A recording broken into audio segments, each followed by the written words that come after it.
Friends, তো আজ আমি একটা জিনিস করেছি যার জন্য আমার মেয়ে আমায় বলছে যাও তুমি বাথরুমে যাও।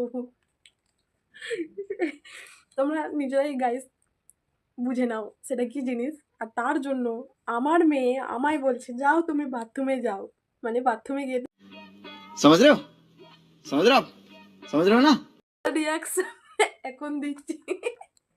কালকে বাপ বেটি দুজনে মিলে দিয়েছে, কালকে বাপ বেটি দুজনে মিলে পটি দিয়েছে, বাম্পার দিয়ে।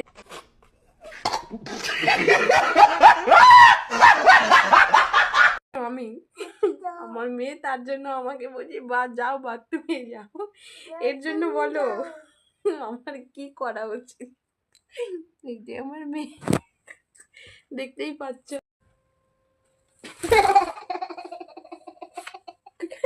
আমি বাথরুমে যাচ্ছি না বলে আমার মেয়ে আমার ঠেলে দিল। ये मार मार उसका खोपड़ी तोड़ साले का मार। ठीक है समझ गया। ঠেলে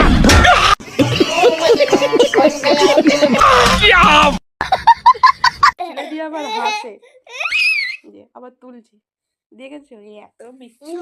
তুমি কিছু বলবে বন্ধুদেরকে, কিছু বলবে বলো। বাথরুমে